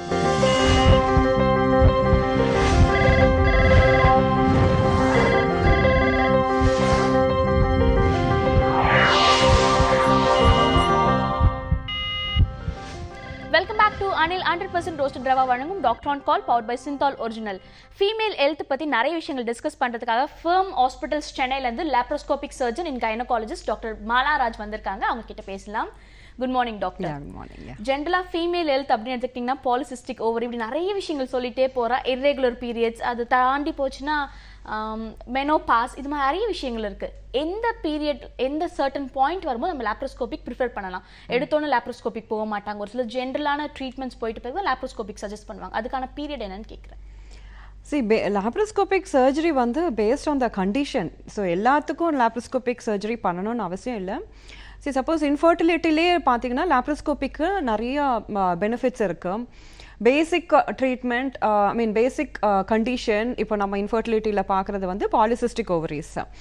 Polycystic ஓவரிஸுக்கு வந்து ஃபஸ்ட்டு இனிஷியலாக நம்ம மெடிக்கல் மேனேஜ்மெண்ட் தான் ப்ரொவைட் பண்ணுறது. அதாவது அவங்களுக்கு life style modifications, diet, exercise அது மாதிரி ப்ளஸ் அலாங் வித் தட் மெடிக்கேஷன்ஸும் கொடுத்து அவங்களுக்கு ஃபஸ்ட்டு அண்ட் ஃபார்மோஸ்ட் அவங்க ஹார்மோன்ஸை கண்ட்ரோல் பண்ணணும். ஸோ வெயிட் லூஸ் பண்ணாங்கன்னா ஆட்டோமேட்டிக்காக ஹார்மோன்ஸ் கண்ட்ரோல் ஆகிடும். அதுலேயே நிறைய பேருக்கு எக் ப்ரொடக்ஷன் வரும், ஓவுலேஷன் வரும். ஸோ அதில் நிறைய பேர் கன்சீவ் ஆகிடுவாங்க. பேசிக்கலாக அவங்களுக்கு அதாவது லாப்ரோஸ்கோபிக் சர்ஜரி வந்து பாலிசிஸ்டிக் ஓவரிஸ் உள்ளவங்களுக்கு அதாவது கல்யாணம் ஆகி குழந்தை பெற்றுக்க முடியலங்கிற சூழ்நிலையில் தான் பண்ணணும். பட் அன்மேரிட் கேர்ள்ஸுக்கு லாப்ரோஸ்கோபி பாலிசிஸ்டிக் ஓவரிஸ் இருந்தால் நம்ம லாப்ரோஸ்கோபிக் சர்ஜரிஸ் பண்ணவே கூடாது. Only medical management. So sometimes என்ன ஆகும்னா இது மாதிரி மெடிக்கல் மேனேஜ்மெண்ட்டில் அந்த மெடிசன்ஸ் லைஃப் ஸ்டைலெல்லாம் கூட அந்த பாலிசிஸ்டிக் ஓவரிஸ் கரையாது. ஸோ அது மாதிரி உள்ள சூழ்நிலையில் நம்ம நெக்ஸ்ட் ஸ்டெப் என்னன்னு பார்த்தீங்கன்னா இந்த லாப்ரோஸ்கோபிக் சர்ஜரி தான். ஸோ இந்த லாப்ரோஸ்கோபிக் சர்ஜரியில் என்ன பண்ணுவோன்னா நார்மலாக இந்த ஓவரிஸ் நார்மலாக இருக்கிற ஓவரிஸை விட ரொம்ப பெருசாக இருக்கும். அதோட வால்யூம் ரொம்ப பெருசாக இருக்கும். ப்ளஸ் அதோட சர்ஃபேஸ் பார்த்தீங்கன்னா ரொம்ப திக்காக இருக்கும். ஸோ அதனால என்ன ஆகும்னா அதுலேருந்து அந்த எக் ப்ரொடக்ஷன் வராது. இவங்களுக்கு வந்து ஒரு மேல் ஹார்மோன்ஸ் டெஸ்டோஸ்டிரான்ங்கிற ஹார்மோன்ஸ் வந்து ஜாஸ்தியாக இருக்கிறனால அந்த எக்ஸ் ஒழுங்காக வராமல் இருக்கும். ஸோ நம்ம லாப்ரோஸ்கோப்பியில் ஃபஸ்ட் அண்ட் ஃபார்மோஸ்ட் என்னென்னா அது நிஜமாவே பாலிசிஸ்டிக் ஓவரிஸான்னு தான் ஐடென்டிஃபை பண்ணணும். ஏன்னா நார்மல் ஓவரிஸை வந்து லாப்ரோஸ்கோப்பியில் ட்ரில் பண்ணக்கூடாது. ஸோ நம்மளுக்கு வந்து ஒரு டயக்னோசிஸாகவும் இருக்கும் அந்த லாப்ரோஸ்கோப்பி பண்ணும்போது அது நிஜமாவே பாலிசிஸ்டிக் ஓவரிஸ் தானா அல்லனா நார்மல் ஓவரிஸை வந்து ஸ்கேனில் பாலிசிஸ்டிக் ஓவரிஸ்ன்னு சொல்லிட்டாங்களாங்கிறது ஃபஸ்ட்டு கன்ஃபார்ம் பண்ணுவோம். சப்போஸ் அது கன்ஃபார்ம் ஆயிடுச்சு அது பாலிசிஸ்டிக் மாதிரி தான், ஏன்னா it is like looking inside the abdomen. Okay, so பார்த்து பாலிசிஸ்டிக் ஓவரிஸ் தான் கன்ஃபார்ம் பண்ணிட்டோம்னா நம்ம லாப்ரோஸ்கோப் மூலமாக அதை ட்ரில் பண்ணுவோம். மீனிங் அதுக்கும் சர்டன் க்ரைட்டீரியாஸ் இருக்குது. அதாவது ரூல் ஆஃப் 4ன்னு சொல்லுவோம். அதனால தான் இது மாதிரி சர்ஜரிஸ் பண்ணும்போது ஒரு பக்கா லாப்ரோஸ்கோபிக் கைனக் சர்ஜன் கிட்ட பண்ணிக்கிறது நல்லது. ஏன்னா அவங்களால தான் அதை ரிலேட் பண்ண முடியும். அதாவது இந்த சர்ஜரி பண்ணால் இந்த பெனிஃபிட்டுன்னு இருக்கும். சரி, நம்ம சில பேர் என்ன பண்ணுவாங்க, ஜஸ்ட் ஆர்டினரி பீப்புள் கிட்ட போயிட்டு லாப்ரோஸ்கோபி பண்ணுவாங்க, ஆர் சம்டைம்ஸ் சர்ஜன்ஸ் கிட்ட பண்ணுவாங்க. அவங்களுக்கு அந்த சயின்டிஃபிக்காக கிளினிக்கெலாம் அப்ளை பண்ண முடியாது. சரி, சப்போஸ் நார்மல் ஓவரிஸை ட்ரில் பண்ணிட்டாங்கன்னா ஆட்டோமேட்டிக்காக அவங்களோட ஓவேரியன் ரிசர்வ் கம்மியாயிடும். அதாவது அந்த எக் ப்ரொடக்ஷன் கெப்பாசிட்டியே போயிடும். ஸோ நம்ம லாப்ரோஸ்கோப்பியில் வந்து அதை ஐடென்டிஃபை பண்ணிவிட்டு இது பாலிசிஸ்டிக் ஓவரிஸ் தானு கன்ஃபார்ம் பண்ணிட்டோன்னா அந்த செட் ரூல் ஆஃப் 4, அதாவது அதுக்கு கரெக்டாக நம்ம 4 ட்ரில்ஸ் தான் பண்ணணும். இது மாதிரி இந்த சர்டன் பவர்ஸ் வாட்டில் தான் வச்சு அதை ட்ரில் பண்ணணும். அதை 40 வாட்ஸு 4 ஹோல்ஸு அது மாதிரி 4 மில்லிமீட்டர் டெப்த்தில் தான் ட்ரில் பண்ணணுங்கிறது ஒரு சர்டன் ரூல் இருக்குது. ஸோ அது பிரகாரம் நம்ம பண்ணுவோம். ஸோ இது மாதிரி பண்ணிட்டோன்னா ஆட்டோமேட்டிக்காக அந்த பர்டிகுலர் லேடிக்கு நெக்ஸ்ட் மந்த் நம்ம ஆப்ரேஷனுக்கு முன்னாடி என்ன ட்ரீட்மெண்ட் கொடுத்தோமோ அதே ட்ரீட்மெண்ட் கொடுக்க ஆரம்பித்தோன்னா அவங்களுக்கு எக் ப்ரொடக்ஷன் நல்லா ஆகும். ஏன்னா இதில் வந்து ஆட்டோமேட்டிக்கலாக அந்த மேல் ஹார்மோன்ஸ் இறங்கிடுது. ஸோ ஓவுலேஷன் வரனால அவங்க within 3 to 6 months laparoscopic surgery பண்ணிவிட்டு கன்சீவ் ஆகிடுறாங்க. ஸோ ஆனால் என்ன மெயினாக அவங்க புரிஞ்சுக்கணுன்னா லாப்ரோஸ்கோபிக் பண்ண உடனே ஓகே எல்லாமே முடிஞ்சு போயிடுச்சு இனிமேல் நம்ம நார்மலாக கன்சீவ் ஆகிடும்னு சொல்லிட்டு விட்டுறக்கூடாது. ஸோ பண்ணிட்டா கூட இம்மீடியட்டாக நெக்ஸ்ட் சைக்கிள்லேயே அந்த பர்டிகுலர் கைனகாலஜிஸ்ட் கிட்ட அவங்க ட்ரீட்மெண்ட் எடுக்கணும். அப்படியே விட்டுட்டாங்கன்னா திரும்பியும் பழைய நிலைமைக்கு போக சான்சஸ் நிறையா இருக்குது. ஸோ அதுதான் நிறைய பேர் பண்ணுற மிஸ்டேக், வந்து பண்ணிவிட்டு அப்படியே விட்டுருவாங்க. ஸோ அதனால அவங்களுக்கு இன்னும் டிலே ஆகிட்டே போகும். ஸோ அந்த எஃபெக்ட் இருக்கும்போதே நம்ம 3 to 6 months ட்ரீட்மெண்ட் கொடுத்துட்டோம்னா கண்டிப்பாக ப்ரெக்னென்ட் ஆகிடலாம். ஸோ லாப்ரோஸ்கோபிக் சர்ஜரி பண்ணிட்ட பிறகு பிசிஓடி நம்மளோட கட்டிகள்லாம் குறைஞ்சிருச்சு அப்படின்னு நினைக்கக்கூடாது, திரும்ப வரத்துக்கான வாய்ப்புகளும் இருக்கும். ஸோ கண்டினியூஸ் ட்ரீட்மெண்ட் ப்ராசஸில் இருக்கணும் டாக்டர் சொல்லியிருக்காங்க. On this note first caller கிட்ட பேசலாம். Good morning. Hello, good morning madam. வணக்கம்மா, உங்க பேர் என்ன, எங்கேருந்து கால் பண்றீங்க? என் பேர் கீர்த்தனா, திருச்சியில இருந்து கால் பண்ணிருக்கேன். ஓகே கீர்த்தனா, இப்போ யாருக்காக கேட்க போறீங்க கீர்த்தனா? எனக்காண்டி தான் மேடம். ஓகே, உங்களோட ஏஜ் சொல்லிட்டு நீங்க டாக்டர் கிட்ட பேசலாம். டாக்டர் லைன்ல தான் இருக்காங்க. ஹலோ. யா சொல்லுங்க கீர்த்தனா. மேடம், எனக்கு வந்து 25 years ஆகுது. ஓகே. மேரேஜ் ஆகி 4 years ஆகுது. ஓகே. ஃபர்ஸ்ட் வந்து எனக்கு நீர் கட்டி இருக்குன்னு சொல்லியிருந்தாங்க. ஓகே. அதுக்கப்புறம் ஒரு ஸ்கோபி பண்ணேன். ஓகே. பண்ணதுக்கு அப்புறமும் கொஞ்ச நாள் இருந்துச்சு. ஓகே. அதுக்கப்புறம் வேற டாக்டர் கிட்ட கன்சல்ட் பண்ணோம். அதுக்கப்புறம் டேப்லெட்லாம் கொடுத்து இப்ப நீர் கட்டி இல்ல. ஓகே. எக்ஸ் எல்லாம் நல்லா இருக்குன்னு சொல்லியிருக்காங்க. சரிம்மா. ஆனா வந்து இன்னும் கன்சீவ் ஆகல மேடம். சரி, ஓகே. சரி, ஒன் ஆஃப் த ஃபேக்டர் தான்மா நீர் கட்டி நீங்கள் கன்சீவ் ஆகாததுக்கு வேறு ஏதாவது ஃபேக்டர்ஸ் இருக்கான்னு நம்ம ஐடென்டிஃபை பண்ணணும். ஓகே, சம்டைம்ஸ் யூட்ரஸ் உள்ள எண்டோமெட்ரியம் வந்து ஒழுங்காக இல்லாமல் இருக்கலாம். ஆர் சம்டைம்ஸ் டியூப் ப்ராப்ளம் ஏதாவது இருக்கலாம். ஸோ சம்டைம்ஸ் எல்லாமே நார்மலாக இருந்தால் கூட எக் அண்ட் ஸ்பெர்ம் மீட் பண்ணுற சான்சஸ் இல்லாமல் இருக்கும். ஸோ அது மாதிரி இருக்கிற சான்ஸில் கூட அவங்களால கன்சீவ் ஆக முடியாது. அது வந்து அன்எக்ஸ்பிளைன்டு இன்ஃபர்டிலிட்டின்னு சொல்லுவோம். மோரோவர் உங்கள் ஹஸ்பண்ட் சைட்லேயும் எல்லாம் நார்மலாக இருக்கான்னு நீங்கள் பார்க்கணும். அவரோட கவுண்ட்டு மோட்டிலிட்டி எல்லாமே நீங்கள் பார்க்க வேண்டியது இருக்குது. அவருக்கும் எல்லாம் நார்மலாக இருந்துச்சுன்னா இது வந்து அன்எக்ஸ்பிளைன் இன்ஃபர்டிலிட்டிங்கிற கேட்டகரியில் தான் போடுறது. அதாவது எக் அண்ட் ஸ்பெர்ம் மீட் ஆகாது. ஸோ அது மாதிரி இருக்கும்போது நம்ம உங்களுக்கு நெக்ஸ்ட் லெவலுக்கு போயிடுறது நல்லது. அதாவது அந்த எக் அண்ட் ஸ்பெர்ம் மீட் ஆகிற மாதிரி நம்ம ட்ரீட்மெண்ட் பார்க்கணும். ஸோ அப்போது ஆட்டோமேட்டிக்காக அந்த எக்கை வெளியே எடுத்தாகணும். ஸோ அது டெஸ்ட் பேபி மாதிரி போயிடுறது. ஸோ இன்னும் டைம் வேஸ்ட் பண்ணாமல் நீங்கள் நெக்ஸ்ட் லெவலுக்கு மூவ் பண்ணிட்டீங்கன்னா நல்லதாக தோணும். ஓகே, நன்றிம்மா கால் பண்ணதுக்கு. அடுத்த நேர்கிட்ட பேசலாம். Good morning. ஹலோ ஹலோ, வணக்கம்மா. உங்க பேர் என்ன, எங்கேருந்து கால் பண்றீங்க? நேம் கவிதா மேடம், சென்னையில இருந்து கால் பண்றேன். ஓகே கவிதா, இப்போ யாருக்காக கேட்டு தெரிஞ்சுக்க போறீங்க? எனக்காக தான் மேடம். உங்களோட ஏஜ் சொல்லிட்டு நீங்க தொடர்ந்து பேசலாம். டாக்டர் லைன்ல தான் இருக்காங்க. ஓகே. ஹலோ. சொல்லுங்க Kavitha. Good morning doctor. Good morning. எனக்கு 25 இயர்ஸ் ஆகுது இப்போ. ஓகே. மேரேஜ் ஆகி 1.5 இயர்ஸ் ஆகுது டாக்டர். All right. லாஸ்ட் 6 மந்த்லயே நான் கன்சீவ் ஆகி 3 மந்த்ஸ்ல அபார்ஷன் ஆயிடுச்சு. அது பிளைட்டட் ஓம், ஹார்ட் பீட் இல்ல அப்படி. ஓகே. ஓகேமா. ஸோ இப்போ டில் இன்னும் வரைக்கும் நிக்கல. நான் ட்ரீட்மெண்ட் எடுத்துட்டு இருக்கேன். ஃபோலிக் ஆசிட் டேப்லெட் 3 மந்த்தா கண்டினியூ பண்றேன். பட் ஆனா இன்னும் குழந்தை நிக்கல. நெக்ஸ்ட் லெவல் ஏதாவது போலாமா இல்ல எப்படி டாக்டர்? சரி, ஓகே. சி மேரேஜ் ஆகி 1.5 இயர்ஸ் தான் ஆகுது. ஸோ ஆல்ரெடி ஒரு வாட்டி கன்சீவ் ஆயிருக்கீங்க. ஸோ ப்ரெக்னென்ட் ஆகுறதுக்கு ஒன்றும் ப்ராப்ளம் இருக்கிற மாதிரி தெரியல. ஜஸ்ட் வேறு ஃபேக்டர்ஸ் ஏதாவது இருக்குமான்னு கூட கொஞ்சம் செக் பண்ணிக்கலாம். உங்களோட தைராய்டு லெவல் எல்லாம் பார்த்துருங்க. Plus at the same time ஹஸ்பண்டோட செமெண்ட் டெஸ்ட்டையும் பார்த்துக்கோங்க. ஏன்னா பிளைட்டட் ஓமம் ஃபர்ஸ்ட் ஒரு வாட்டி ஆச்சுன்னா அது வந்து ஒரு எம்ப்ரியோஸ் வந்து அப்நார்மலாக இருந்திருக்கு. அதாவது nature way of rejecting abnormal எம்ப்ரியோஸை தான் இந்த பிளைட்டட் ஓமன்னு சொல்கிறது. சம் ஃபார்மேஷனில் ஏதாவது கொஞ்சம் ப்ராப்ளம் இருந்திருக்கலாம். அதாவது எக்கோட குவாலிட்டி கொஞ்சம் நல்லா இல்லாமல் இருந்திருக்கலாம், ஆர் ஸ்பெர்மோட குவாலிட்டி நல்லா இல்லாமல் இருந்திருக்கலாம். ஸோ ஆட்டோமேட்டிக்காக அது ரெண்டும் மீட் ஆகும்போது அதிலோட ஃபார்மேஷன் ஆஃப் எம்ப்ரியோஸும் கொஞ்சம் அப்நார்மலாக இருக்கும். ஸோ அதுதான் பிளைட்டட் ஓவம் இல்லைன்னா மிஸ்ட் அபார்ஷன்னு சொல்கிறது. ஸோ உங்களுக்கு இப்போ மேஜராக என்னென்னா இந்த சப்போஸ் உங்களுக்கு வெயிட் ஏதாவது ஜாஸ்தியாக இருந்துச்சுன்னா அதை கம்மி பண்ணிக்கோங்க. அதாவது மெயினாக நம்ம டார்கெட் பண்ணுறது வந்து உங்களுக்கு எக்கோட குவாலிட்டியை இம்ப்ரூவ் பண்ணணும். ஓகே. ஸோ அதுக்கு என்னென்ன ஸ்டெப் எடுக்கணுமோ நீங்கள் பார்த்துக்கோங்க. ஸோ சப்போஸ் வெயிட் ஜாஸ்தியாக இருந்துச்சுன்னா அதை கம்மி பண்ணிக்கோங்க. ஏன்னா ஒபிசிட்டினாலேயே எக்கோட குவாலிட்டி காம்ப்ரமைஸ் ஆகும். ப்ளஸ் வேறு ஏதாவது ஃபேக்டர்ஸ் இருக்கா, அதாவது உங்களுக்கு சுகர் ஏதாவது இருக்கா, இல்லைனா தைராய்டு ப்ராப்ளம்ஸ் இருக்கா, அது மாதிரி எல்லாம் கம்ப்ளீட்டாக எவாலுவேட் பண்ணணும். சப்போஸ் ஏதாவது இருந்துச்சுன்னா அதெல்லாம் கரெக்ட் பண்ணிவிட்டு அடுத்த ப்ரெக்னென்சிக்கு நீங்கள் ட்ரை பண்ணுறது நல்லது. நீங்கள் ஆல்ரெடி ஃபோலிக் ஆசிட் போட்டுட்டு இருக்கீங்க, அது வெரி வெரி இம்பார்ட்டண்ட். ஏன்னா அது வந்து எக்கோட குவாலிட்டிக்கும் நல்லாயிருக்கும், ப்ளஸ் எம்ப்ரியோட குவாலிட்டிக்கும் நல்லாயிருக்கும். கண்டினியூ பண்ணிக்கோங்க. ப்ளஸ் அனதர் இம்பார்ட்டன்ட் ஃபேக்டர் உங்கள் ஹஸ்பண்டோட சைட்லேயும் கொஞ்சம் எவாலுவேட் பண்ணிக்கிறது நல்லது. சப்போஸ் அவருக்கு ஸ்மோக்கிங் ட்ரிங்கிங் ஏதாவது இருந்தால் கூட அதை கம்ப்ளீட்டாக ஸ்டாப் பண்ண சொல்லிவிடுங்க. ஏன்னா அதுவும் கண்டிப்பாக ஸ்பெர்மோட குவாலிட்டியை அஃபெக்ட் பண்ணும். ஸோ இதெல்லாம் அவசரப்படாமல், ஏன்னா ஆல்ரெடி ஒன்லி 1.5 இயர்ஸ் தான் ஆயிருக்கு, ஏஜும் கம்மியாக தான் தெரியுது, அவசரப்பட வேண்டாம். கொஞ்சம் நல்ல லைஃப் ஸ்டைலை இம்ப்ரூவ் பண்ணிவிட்டு நெக்ஸ்ட் ப்ரெக்னென்சிக்கு நீங்கள் அட்டெம்ப்ட் பண்ணுறது நல்லது. ஓகே, தேங்க்ஸ் ஃபார் காலிங்மா. அடுத்த நேர்கிட்ட பேசலாம். Good morning. Hello. Hello. Hello, வணக்கம்மா. உங்க பேர் என்ன, எங்கேருந்து கால் பண்றீங்க? ஹலோ. ஹலோ, நீங்க லைன்ல தான் இருக்கீங்க, தொடர்ந்து பேசலாம். உங்க பேர் என்ன? என் பேர் லாவண்யா. லாவண்யா, எங்கேருந்து கால் பண்றீங்க? சென்னையில இருந்து கால் பண்றோம். ஓகே லாவண்யா, இப்போ யாருக்காக கேட்டு தெரிஞ்சுக்க போறீங்க? புரியல. லாவண்யா, நீங்க டிவி பார்த்து பேசாதீங்க, டிவி வால்யூம் கம்மி பண்ணிட்டு போன்ல கான்சென்ட்ரேட் பண்ணி பேசுங்க. லாவண்யா, இப்போ யாருக்காக கேட்டு தெரிஞ்சுக்க போறீங்க? எனக்கு தான் மேம் 26 ஏஜ் ஆகுது. அப்படியா? சரி, டாக்டர் லைன்ல தான் இருக்காங்க, நீங்க தொடர்ந்து பேசலாம். கண்டிப்பா. சொல்லுங்க லாவண்யா. மேடம், கல்யாணம் ஆகி 2 இயர்ஸ் ஆகுது மேடம். எல்லாம் இன்னும் குழந்தை நிக்கல. ஓகே. எல்லா டெஸ்ட்டும் பண்ணிட்டோம், டியூப் டெஸ்ட் மற்ற எல்லா டெஸ்ட்டும் பண்ணோம். இப்போ லாஸ்டா போன மந்த் வந்து டெஸ்ட் பண்ணோம், தைராய்டு அதிகமா இருக்குன்னு டேப்லெட் கொடுத்தாங்க. ஓகே. அதுக்கப்புறம் வந்து ரத்த கட்டி இருக்குதுன்னு 2 வாட்டி ஸ்கேன் பண்ணிருக்கோம்.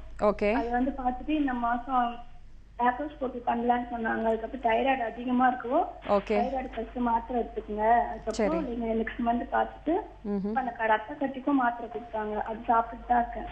ஓகே. இப்போ அதாவது லேப்ரோஸ்கோபி பண்ணி தான் ஆகணுமா இல்லை டேப்லெட்லேயே சரியாயிடுமா?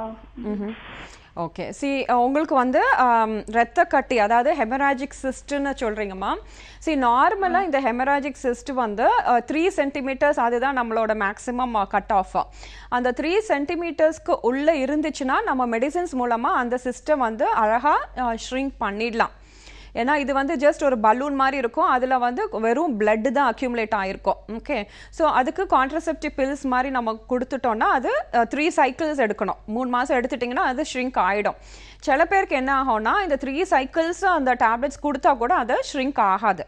அது மாதிரி உள்ள சூழ்நிலையில் நம்ம லேப்ரோஸ்கோபி பண்ணிவிட்டு அந்த ரத்த கட்டியை கிளியர் பண்ணிவிட்டு அதுக்கப்புறம் ட்ரீட்மெண்ட் கொடுத்தோன்னா நல்லாயிருக்கும். ஏன்னா சம்டைம்ஸ் என்ன ஆகும்னா இந்த ரத்த கட்டி இருக்கிறனால அது நார்மலாக வர எக்ஸை வந்து இன்டர்ஃபியர் பண்ணோம், பாதிக்கும். ஸோ அதனால உங்களுக்கு எக் ப்ரொடக்ஷன் கொஞ்சம் காம்ப்ரமைஸ் ஆகிறனால கொஞ்சம் ப்ரெக்னென்சி டிலே ஆக சான்சஸ் நிறையா இருக்குது. பட் ஹார்ட்லி 2 இயர்ஸ் தான் ஆயிருக்கு. லேப்ரோஸ்கோபி பண்ணுறதை பற்றி தப்பு இல்லை. பட் ஆனால் சிஸ்டோட சைஸு மோர் தென் 3 சென்டிமீட்டர்ஸ் இருந்தால் தான் பண்ணுங்கள், இல்லைன்னா பண்ண வேண்டாம். ஜஸ்ட் டேப்லெட்ஸ் மூலமாகவே நீங்கள் அதை சரி பண்ணிக்கலாம். Okay, thank you so much for calling. அடுத்த நேர்கிட்ட பேசலாம். Good morning. ஓகே, அடுத்த நேர்கிட்ட பேசுறதுக்கு ஒரு சின்ன பிரேக் எடுத்துக்கலாம். இது அனில் 100% ரோஸ்டட் ரவா வழங்கும் doctor on call powered by Cinthol original.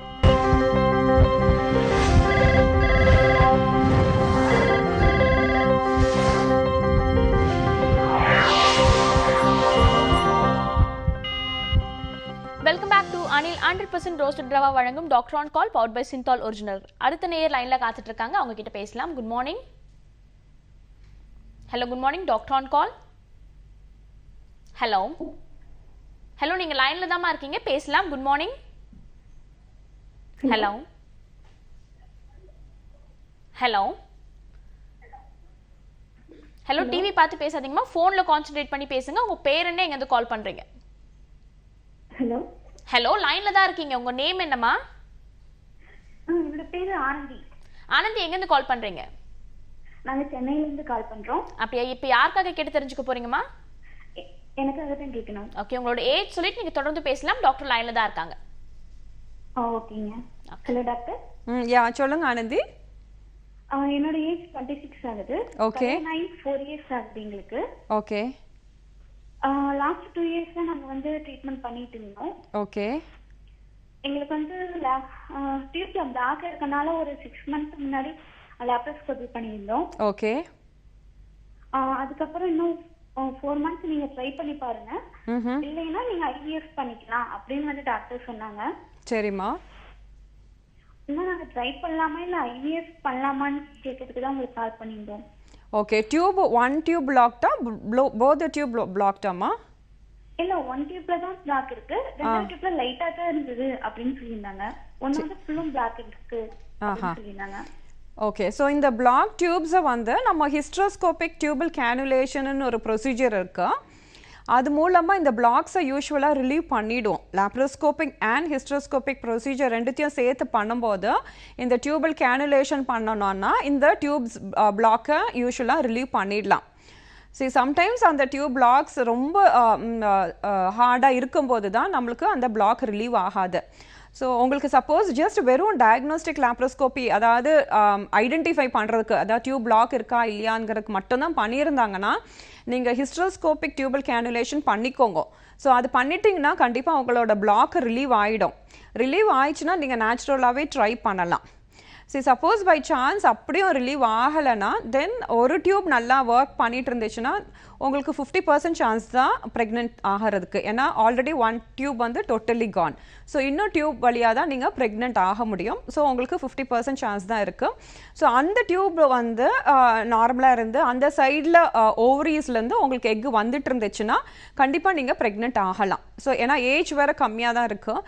So அதனால் இன்னும் ஒரு 6 மந்த்ஸ் நீங்கள் நார்மலாக ட்ரை பண்ணலாம் அலாங் வித் IUI. அதாவது உங்களுக்கு நார்மல் ஸ்டிமுலேஷன் ப்ரோட்டோகால், அதாவது டேப்லெட்ஸ் இன்ஜெக்ஷன்ஸ் போட்டு எக்கு நிறையா கொஞ்சம் ப்ரொடியூஸ் பண்ணணும். ஏன்னா ஒரு டியூப் தான் நல்லா ஒர்க் பண்ணிட்டு இருக்கிற மாதிரி இருக்குது. ஸோ கொஞ்சம் எக் ப்ரொடியூஸ் பண்ணுற மாதிரி இன்ஜெக்ஷன்ஸ்லாம் போட்டுட்டு கரெக்டாக ஃபாலிகுலர் ட்ராக்கிங் பண்ணி எக் எப்போ ரிலீஸ் ஆகுதுன்னு ஐடென்டிஃபை பண்ணி கைனகாலஜிஸ்ட் சொல்லுவாங்க. ஸோ அந்த டைமில் நீங்கள் IUI பண்ணிட்டா உங்களுக்கு கொஞ்சம் சீக்கிரம் நிற்க சான்சஸ் நிறையா இருக்கு. ஓகே, நன்றிம்மா கால் பண்ணதுக்கு. அடுத்த நேர்கிட்ட பேசலாம். Good morning. Good morning ma'am. திருச்சியிலேருந்து கௌசல்யா பேசுறேன் மேம். அப்படியா கௌசல்யா, இப்போ யாருக்காக கேட்டு தெரிஞ்சுக்க போறீங்க கௌசல்யா? மேம் யாருக்காக கேட்க போறீங்க, உங்களுக்காகவா? எங்களுக்காக. ஓகே, உங்களோட ஏஜ் சொல்லிட்டு நீங்க டாக்டர் கிட்ட தொடர்ந்து பேசலாம். டாக்டர் லைன்ல தான் இருக்காங்க. ஓகே மேம், என் ஏஜ் வந்து 29 மேம். யா சொல்லுங்க. Good morning ma'am. Yeah good மார்னிங்மா. மேம் எனக்கு வந்து 3 இயர்ஸ் ஆயிடுச்சு மேம். Okay okay. எனக்கு 2 டைம் அபார்ஷன் ஆச்சு மேம். Okay. ஹார்ட் பீட் இல்லாம. சரி. இப்போ வந்து நான் கன்சீவா இருக்கேன் மேம். 4 months ஆச்சு. ஓகே பேபி வந்து நல்லா இருக்குன்னு சொல்லிருக்காங்க. Okay good. ஆனா வந்து என்னன்னா எனக்கு செப்டம் இருக்கு அப்படிங்கிற மாதிரி சொல்றாங்க. சரிம்மா. அதனால குழந்தையோட வெயிட் வந்து ஜாஸ்தி ஆகாது அப்படிங்கிற மாதிரி, குழந்தை வந்து எப்படி வேணா இருக்கும் அப்படின்னு மாதிரி சொல்றாங்க. சரிம்மா. அதான் ஏதாவது ப்ராப்ளம் வருமா மேம் அப்படின்னு கொஞ்சம் பயமா இருக்கு. சரி, யூட்ரைன் செப்டம் வந்து நிறைய டைப்ஸ் இருக்குமா. உங்களுக்கு கம்ப்ளீட் செப்டமா பார்ஷியல் செப்டமாங்கிறது ஃபர்ஸ்ட் கண்டுபிடிக்கணும். ஏன்னா கன்சீவ் நார்மலாக செப்டம் உள்ளவங்களுக்கு ப்ரெக்னென்ட் ஆகிறதே கஷ்டம். ஓகே, கடவுள் புண்ணியத்தில் உங்களுக்கு நீங்கள் ப்ரெக்னென்ட் ஆயிருக்கீங்க. Probably previous 2 abortions can be one of the reason. இந்த செப்டம்னால கூட இருக்கலாம். அது ஃபஸ்ட்டே கண்டுபிடிச்சிருந்தாங்கன்னா நம்ம ஹிஸ்ட்ரோஸ்கோப் அண்ட் லேப்ரோஸ்கோப் மூலமாக அந்த செப்டமை ரிசெக்ட் பண்ணியிருக்கலாம். அதாவது செப்டமை கிளியர் பண்ணிவிட்டு ப்ரெக்னென்ட் ஆயிருக்கலாம். பட் காட் வில்லிங்லி நீங்கள் இப்போ ப்ரெக்னென்ட் ஆகிட்டீங்க. ஸோ எல்லாம் நல்லா போயிட்டுருக்கு, ஒன்றும் கவலைப்பட வேண்டாம். ஏன்னா இது வந்து பார்ஷியல் செப்டமாக தான் இருக்கும். ஏன்னா கம்ப்ளீட் செப்டம்னா நீங்கள் கண்டிப்பாக ப்ரெக்னென்ட் ஆகிருக்க முடியாது. ஸோ இந்த பார்ஷியல் செப்டம் வந்து யூஸ்வலாக ஒன்றும் ஜாஸ்தி பிரச்சனையெல்லாம் கொடுக்காது. ஏன்னா அது சப்போஸ் அந்த பிளாசென்ட் அதாவது நஞ்சு கொடை வந்து அந்த செப்டம் மேலே இம்ப்ளான்ட் ஆகாமல் இருந்துச்சுன்னா ஒன்றும் ப்ராப்ளம் இல்லை. சப்போஸ் அங்கே ஏதாவது இருந்தால் தான் கொஞ்சம் உங்களுக்கு பேபியோட க்ரோத் காம்ப்ரமைஸ் ஆகும். ஆனால் முக்கால்வாசி பேருக்கு வந்து அது நார்மலாக தான் இம்ப்ளான்ட் ஆகுது. ஸோ அதனால் எல்லார் ப்ரெக்னென்சி மாதிரி தான் உங்கள் ப்ரெக்னென்சியும் இருக்கும். ஸோ அந்த கொஞ்சம் சான்சஸ் ஆஃப் ஏர்லி அபார்ஷன்ஸ் இருக்க சான்சஸ் இருக்குது. பட் அந்த பீரியடை நீங்கள் கிராஸ் பண்ணிட்டு வந்துட்டீங்க, அதாவது 12 weeksலாம் கிராஸ் பண்ணி வந்துட்டீங்க. இன்னும் ஒரு ரிஸ்க் ஃபேக்டர்ஸ் என்ன இருக்குன்னா உங்களுக்கு ப்ரீடம் லேபர் வர சான்சஸ் இருக்குது. ஸோ அதனால் கொஞ்சம் கம்ப்ளீட்டாக ரெஸ்ட் எடுத்துக்க வேண்டியது இருக்குது. ஒரு 9 month வரைக்கும் ஜாஸ்தி எக்ஸர்ட் பண்ணாமல் கொஞ்சம் கேர்ஃபுல்லாகவே இருங்க. ப்ளஸ் இந்த செப்டம் இருக்கனால இன்ட்ராயூட்ரைன் க்ரோத் ரிட்டார்டேஷனும் இருக்க சான்சஸ் இருக்குது. ஸோ அதனால் கொஞ்சம் டயட்டும் கொஞ்சம் நல்லா இம்ப்ரூவ் பண்ணிவிட்டு கொடுக்குற விட்டமின்ஸ்லாம் எதையும் நெக்லெக்ட் பண்ணாமல் எடுத்துக்கோங்க. ஸோ அது மாதிரி கேர் எடுத்திங்கன்னா ஒன்றும் ப்ராப்ளம் இருக்காது. ப்ரெக்னென்சி நல்லா அன்டுவர்டாக தான் இருக்கும். நல்ல குழந்தை பெற்றுக்கலாம் நீங்கள். ஓகே, நன்றிம்மா கால் பண்ணதுக்கு. அடுத்த நேர்கிட்ட பேசலாம். Good morning. ஹலோ. ஹலோ வணக்கம்மா, உங்கள் பேர் என்ன, எங்கேருந்து கால் பண்ணுறீங்க? என் பேர் ஆர்த்தி, திருப்பூர்லேருந்து கால் பண்ணுறேன். அப்படியா, இப்போ யாருக்காக கேட்டு தெரிஞ்சுக்க போறீங்க ஆர்த்தி? எனக்காக தான் தெரிஞ்சு. ஓகே, உங்களோட ஏஜ் சொல்லிட்டு நீங்கள் டாக்டர் கிட்ட தொடர்ந்து பேசலாம். டாக்டர் மாலாராஜ் லைனில் தான் இருக்காங்க. Good morning doctor. யா குட் மார்னிங், சொல்லுங்கம்மா. என்னோட ஏஜ் வந்து 23 டாக்டர். ஓகே. லாஸ்ட் ஏப்ரல் வரைக்கும் என்னோட பீரியட்ஸ் வந்து ரெகுலரா இருந்துச்சு. ஓகே. அதுக்கு அடுத்து May 1st வந்து என்னோட பீரியட். அதுக்கப்புறம் நான் இப்போ வரைக்கும் நான் பீரியடே ஆகலைங்க டாக்டர் ஆக்சுவலா. அடுத்து நான் செப்டம்பர்ல வந்துட்டு ஓஜி கன்சல்ட் பண்ணேன். ஓஜி கன்சல்ட் பண்ணப்போ டாக்டர் வந்து ரிஜிஸ்ட்ரான் 3 days பிடியா எடுத்துக்க சொன்னாங்க. ஓகே. நான் எடுத்தப்போ ஒரு ஸ்டார்டிங் மாதிரி தான் ஆச்சு. அதுக்கு அடுத்து ஆகவே இல்லை. மறுபடியும் நான் அக்டோபர்ல போய் காமிச்சேன். அக்டோபர்லயுமே வந்து எனக்கு பீரியட்ஸ் ஆகல. நான் டாக்டர் கிட்ட காமிச்சப்போ மறுபடியும் ரெஜிஸ்ட்ரான் 3 days பிடி கொடுத்தாங்க. அப்பவும் எனக்கு சுத்தமாவே நான் ஆகவே இல்லைங்க டாக்டர். அதுக்கப்புறம் இப்போ வரைக்கும் நான் வெயிட் பண்ணினதுக்கு அப்புறம் போய் தைராய்டு பாருங்க அப்படின்னு சொன்னாங்க. அப்ப நான் தைராய்டு, யூஎஸ்ஜி, டிஎஸ்ஹெச், ப்ரோலாக்டின் எல்லாமே பாத்துட்டேங்க டாக்டர். ஆனா இப்போ வரைக்கும் எனக்கு வந்துட்டு பீரியட்ஸ் வரவே இல்லை. எல்லாமே நார்மல் ரிப்போர்ட் தான் வந்திருக்கு. பிசிஓடியா இருக்கும்னு தான் யூஎஸ்ஜி பார்க்க சொன்னாங்க. பட் பிசிஓடி இல்ல, லெஃப்ட் சைடு ஓவரியில மட்டும் ஒரு சின்ன சிஸ்ட் இருக்கு. 2 centimeters அந்த அளவுக்கு தான் இருக்கு. இல்ல பிசிஓடி கிரைட்டீரியாஸ் மாதிரியே கிடையாது, சிங்கிள் சிஸ்ட் எதுவும் பண்ணாது அப்படி சொல்லிட்டாங்க டாக்டர். சரி ரைட். அன்மேரிட் தானம்மா நீங்க? ஆமா doctor, unmarried. Okay. So irregular period, unmarried, 23 yearsமா. ஸோ உங்களுக்கு வந்து சின்ன சிஸ்ட் ஆல்மோஸ்ட் 2/2 centimeters தான் இருக்கு. ஸோ அந்த சிஸ்ட் தான் கொஞ்சம் ஹார்மோனல் இம்பேலன்ஸ் கிரியேட் பண்ணிட்டு இருக்கிற மாதிரி தெரியுது. ஸோ அதனால உங்களுக்கு பீரியட்ஸ் ஒழுங்காக வர மாட்டேங்குது. ஜஸ்ட் ரெஜிஸ்ட்ரான் போட்டால் தான் அந்த பீரியட்ஸ் வருது. அதாவது உங்களுக்கு அந்த ஈஸ்ட்ரோஜனுங்கிற ஹார்மோன்ஸ் உங்க பாடியில் ஜாஸ்தியாக இருக்கும். ஸோ அதனால இந்த நெக்ஸ்ட் ஃபேஸ் அந்த ப்ரொஜெஸ்ட்ரான்கிற ஹார்மோன்ஸ் வந்து ரிலீஸ் ஆக மாட்டேங்குது உங்க நார்மல் சைக்கிளில். ஸோ நம்ம வெளியே வெளியே இருந்து அந்த ப்ரொஜெஸ்ட்ரான் அதாவது ரெஜெஸ்ட்ரான் மாதிரி உள்ள டேப்லெட்ஸ் கொடுத்தா தான் உங்களுக்கு பீரியட்ஸ் வருது. ஸோ அதனால நம்ம என்ன பண்ணணும்னா இப்போ ஃபஸ்ட்டு உங்கள் சைக்கிளை ரெகுலர் பண்ணோன்னா அந்த ஈஸ்ட்ரஜன் அண்ட் ப்ரொஜெஸ்ட்ரான் ஹார்மோன்ஸ் உங்கள் பாடியில் ஒழுங்காக இருக்கிற மாதிரி நம்ம ட்ரீட்மெண்ட் கொடுக்கணும். ஸோ அதுக்காக வந்து ஓரல் கான்ட்ரசெப்டிவ் பில்ஸ் தான் நீங்கள் எடுத்துக்கணும். ஸோ இது வந்து ஜஸ்ட் ஒரு 1 சைக்கிளில் ரெஜெஸ்ட்ரான் போட்டுட்டு திரும்பி அடுத்த சைக்கிள் பில்ஸ் போட்டுட்டு விட்டுட்டோன்னா இது மாதிரி தான் ப்ராப்ளம் பர்சிஸ்ட் ஆகிட்டே இருக்கும். உங்களுக்கு அன்னெசரி டென்ஷனாக தான் இருக்கும். ஸோ நீங்கள் பெஸ்ட்டு என்ன பண்ணணும்னு கேட்டிங்கன்னா இப்போது பீரியட்ஸ் வரலன்னா ஃபஸ்ட்டு ஆட்டோமேட்டிக்காக நம்ம ரெஜெஸ்ட்ரான் தான் கொடுக்கணும். மாதிரி டேப்லெட்ஸ் கொடுத்து அதை கர்ப்பப்பைக்குள்ளே உள்ள அந்த எண்டோமெட்ரியத்தை ஷெட் பண்ணணும். அதுக்கப்புறம் இமீடியட்டாக விட்டுறாமல் ஓரல் கான்ட்ரசெப்டிவ் பில்ஸ் அட்லீஸ்ட் ஒரு மினிமம் 6 months to 1 year எடுங்க. நீங்கள் முக்கால்வாசி பேருக்கு 6 monthsலேயே அந்த டேப்லெட்ஸ்லாம் போட்டோன்னா அந்த சிஸ்ட் 2 centimeter சிஸ்டெல்லாம் அழகாக ஷ்ரிங்க் ஆகிடும். ப்ளஸ் உங்களுக்கு என்ன ஹார்மோனல் இம்பேலன்ஸ் இருந்துச்சோ அது எல்லாமே கூட கரெக்டாக ஆகிடும். அதுக்கப்புறம் ஆஃப்டர் 6 months நம்ம டேப்லெட்ஸை ஸ்டாப் பண்ணிட்டோன்னா உங்களுக்கு ரெகுலர் பீரியட்ஸ் ரெஸ்யூம் ஆக சான்சஸ் நிறையா இருக்குது. மீன்வைல் உங்களோட பாடி வெயிட்டும் செக் பண்ணிக்கோங்க. பாடி மாஸ் இண்டெக்ஸ் ஜாஸ்தி இருந்தால் கூட நம்ம என்ன தான் ட்ரீட்மெண்ட் கொடுத்தாலும் ட்ரீட்மெண்ட் கொடுக்குற வரைக்கும் தான் பீரியட்ஸ் ஒழுங்காக வரும். அதுக்கப்புறம் ஆட்டோமேட்டிக்காக இரெகுலராக தான் இருக்கும். ஸோ அதனால் வெயிட் கம்மி பண்ணுற மாதிரி பாருங்கள். அப்படி இல்லை வெயிட் நார்மலாக இருந்துச்சுன்னா ஜஸ்ட் இந்த கான்ட்ரசெப்டிவ் பில்ஸ் மட்டும் 6 months போட்டுட்டு ஸ்டாப் பண்ணிக்கோங்க.